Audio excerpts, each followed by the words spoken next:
In the world of AI writing assistants, there are a lot to choose from, and a lot of great ones at that. But today, we want to go over one of the top ones out there, and that's Writesonic. So in this video, we're going to go over some of the features of Writesonic, explain how it works and why it's so good, and at the very end, we're going to put it head-to-head against ChatGPT so that you can compare them side by side. So right off the bat, one of my absolute favorite things about Writesonic as a whole is just how easy its user interface is to use. Not every AI tool is that way, but Writesonic is super easy to jump into and try out. So really, it's as easy as looking for what kind of prompt you want it to write, and then going from there.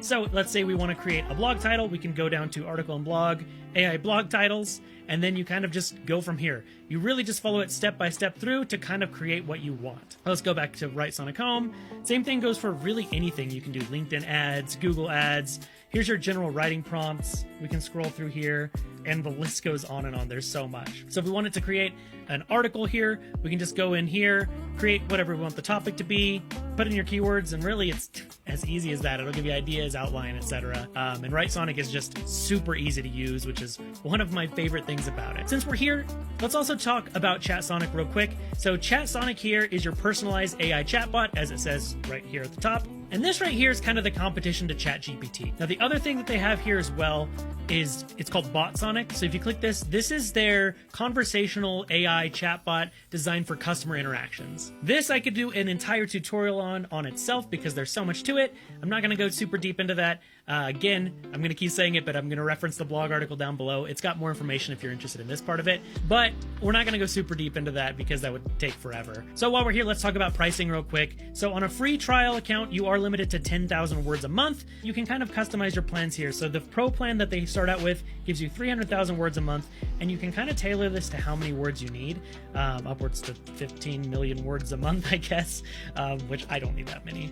But if you do, there it is. And if you do want to upgrade from a pro plan, you can just go down below to where it says upgrade, click it, and then you can kind of go from here. So there are two different options here also to make note of. You can switch between monthly and annual, of course, but the superior and the premium is something that throws a lot of people off. So superior and premium is just kind of the GPT version that it's using. So premium uses GPT 3.5, superior uses GPT 4. What these basically are is the quality in which the AI uses to generate your prompts. GPT 4 is just a little higher quality than 3.5. So if you are wanting really rich text, especially if you're doing a lot of articles, then you'll probably want to look into how much words you can get out of GPT-4 with these. So let's jump into that head-to-head I talked about, putting this against ChatGPT, throw them in the ring and see what comes out. So what I'm going to do is I'm going to do a product description here to kind of show how that works. So we'll go to product descriptions. It's a super popular one and it's awesome. I've played around with a lot of these tools myself, and product descriptions, it's really impressive the stuff that it can write out. So let's go ahead and do the service name of WordPress web design, and then let's give the product service characteristics here real quick.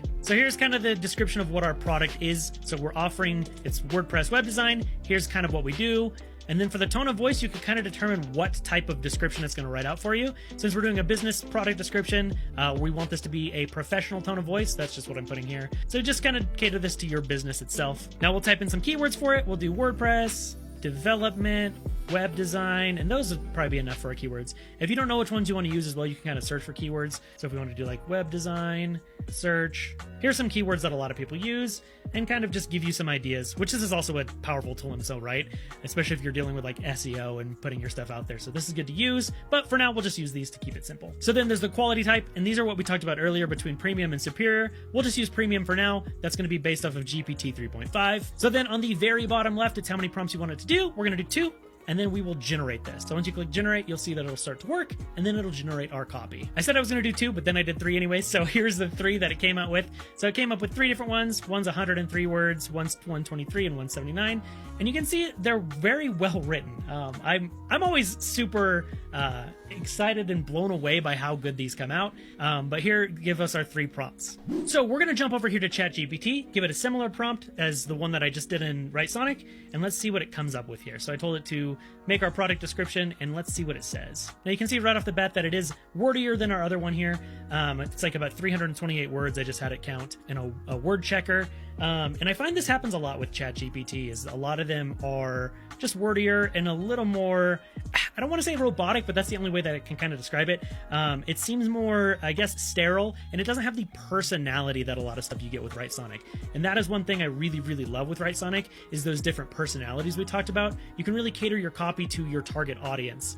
Copy that you're going to write for a local flower shop is going to have a lot different personality than a web development agency. So being able to cater those is very important in my opinion. Now, I'm not saying there's anything wrong with the ChatGPT response that it gave us, just kind of comparing the two.